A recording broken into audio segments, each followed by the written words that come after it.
y le agradezco al doctor José Guadalupe Rodríguez Gutiérrez, es maestro en Ciencias Sociales por el Colegio de Sonora, es doctor en Estudios Sociales por la Universidad Autónoma Metropolitana, es coordinador del programa en Ciencias Sociales de la Universidad de Sonora, que esté con nosotros esta mañana. Doctor Rodríguez, ¿cómo está? Buenos días. Hola, buenos días, Zúñiga. Muchas gracias por tomar esta llamada. Resulta que la jornada de sana distancia terminó ayer para dar paso, doctor José Guadalupe Rodríguez Gutiérrez, a la nueva normalidad.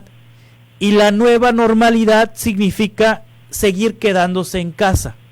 Ya nos acostumbramos a que estemos esperando periodos de 15 días, que nos dicen las autoridades sanitarias, en 15 días pues termina esta jornada, y cuando llegan los 15 días, pues dicen que empiezan otros 15 días, y así sucesivamente. La jornada de nueva normalidad, o digamos que esta nueva normalidad, significa seguirse quedando en casa. ¿Qué opina usted? Mira, el quedarse en casa nos lo han ido dosificando, pero también la tendencia es quizás a que sea hasta 6 meses. Ya ves que el regreso a clases se está estimando por ahí a mediados de septiembre. Sí. Y entonces eso significa que nos quedemos en casa, y la pregunta es, ¿eso qué replanteamientos tiene en el individuo común? Sí, son 82 días de haber sido declarada la pandemia por la OMS. Aquí en México hoy son 70 días ya, hoy 70 días. En el caso de Sonora pues, se suman 2-3 días más porque empezó 3-4 días antes el confinamiento en el caso de Sonora. Pero bueno, entre 70 y 80 días de que las personas están en su casa, ¿qué ha significado para los ciudadanos este confinamiento, además del estrés económico sobre todo? Mira, es importante decirle a nuestros radioescuchas que lo que hay más interno es que se rompe el sentido común de la vida cotidiana. Estábamos acostumbrados a reunirnos, y ahora quedarnos en casa es aislarnos, es escondernos, es trastocarse nuestra vida común. Ese es el punto que está ahorita generando amplios movimientos sociales.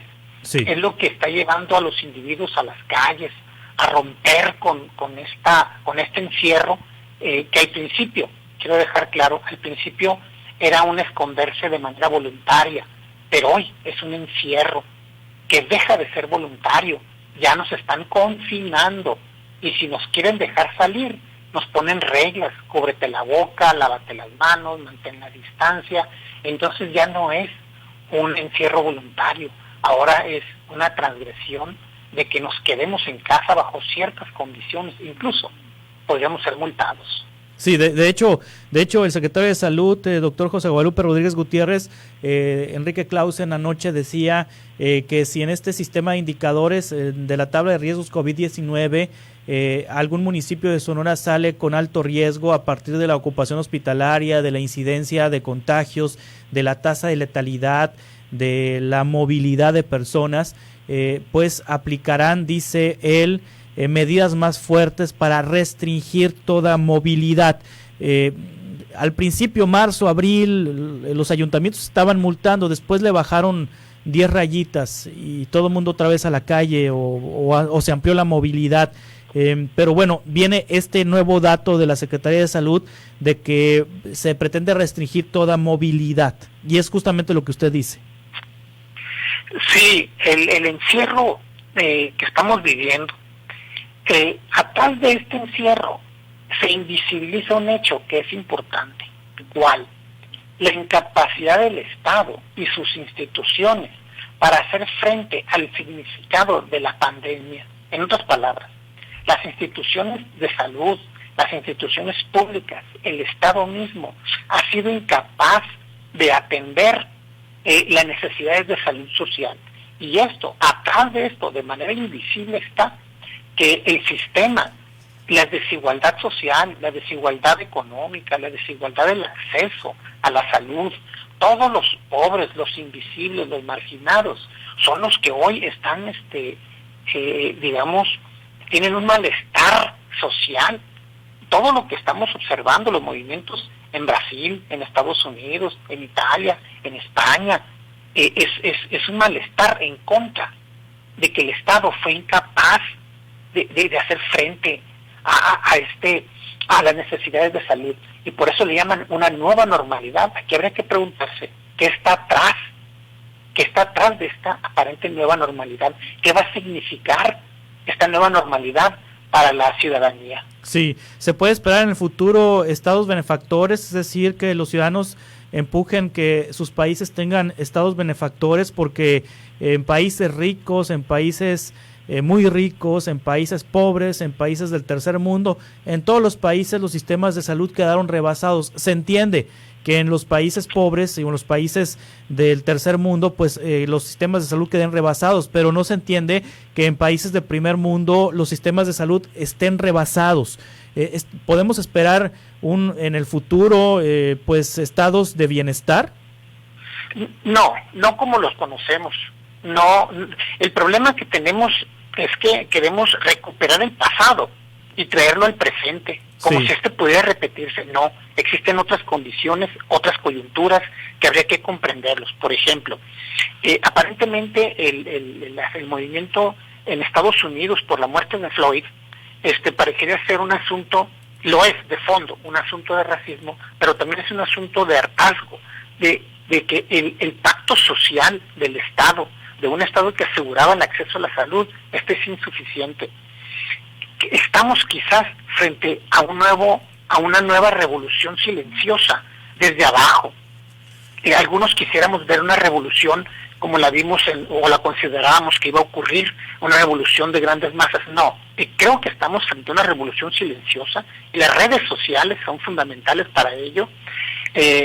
Entonces, por eso Trump, por ejemplo, ahorita está arremetiendo contra las redes sociales y amenaza con frenarlas, algo que esperaríamos quizás de China, pero no en Estados Unidos.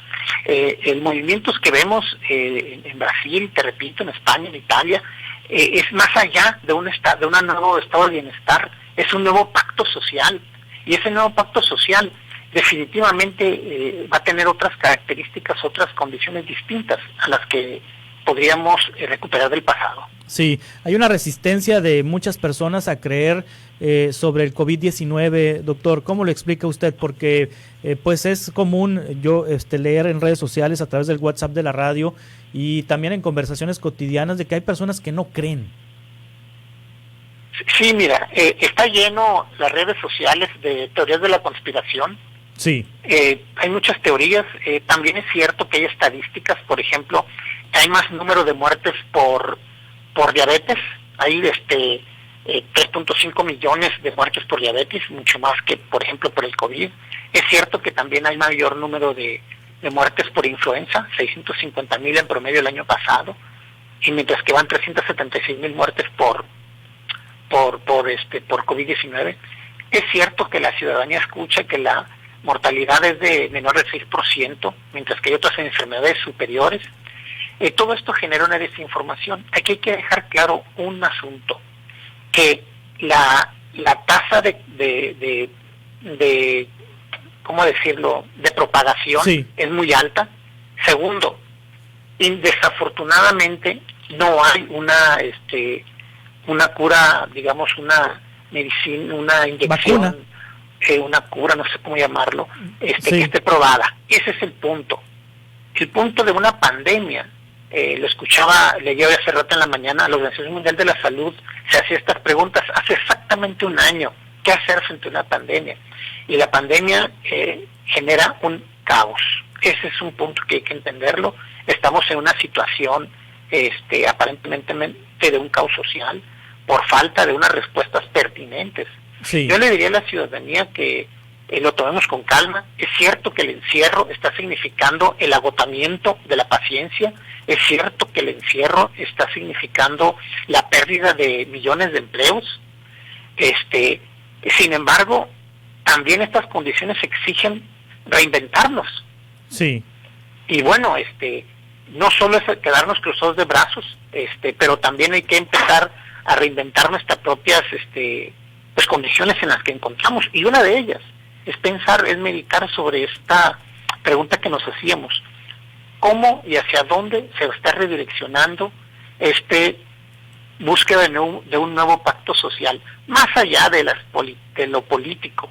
Un nuevo pacto social implica una transformación, lo económico, lo social, la reorientación misma de este sistema. Sí, ¿hay antecedentes de qué ha pasado después de situaciones similares en la historia, doctor? Por ejemplo, entre 1839, 1850 fue la pandemia o fue la epidemia de la fiebre amarilla en México, y luego en el siglo pasado fue la pandemia de la influenza, la de 1918, que causó pues muerte y que causó encierro social y que causó todo esto que estamos viviendo hoy, pero en aquella época. ¿Qué fue del país y qué fueron de los países después de esas pandemias? Mira, la influenza, las pandemias sociales, al igual que los movimientos, las grandes revoluciones, aparentemente se dan cada 100 años. Entonces estamos en ese contexto que te digo, no me gusta agruparlo por años, pero parece ser la tendencia. Y las transformaciones sociales se han manifestado, sea en Europa, sea en América. Cada 100 años hay una transformación, no solo en lo social, sino en lo tecnológico también, en lo económico, en lo político.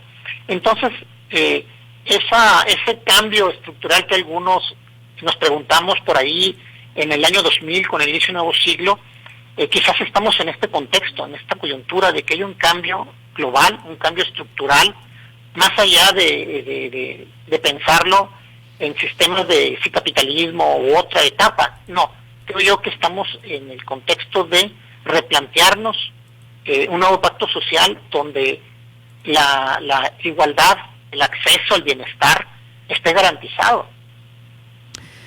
Doctor José Guadalupe Rodríguez, le agradezco mucho que haya participado esta mañana con nosotros y haciendo estas reflexiones acerca del COVID-19. Estaremos en contacto, doctor. Hasta pronto.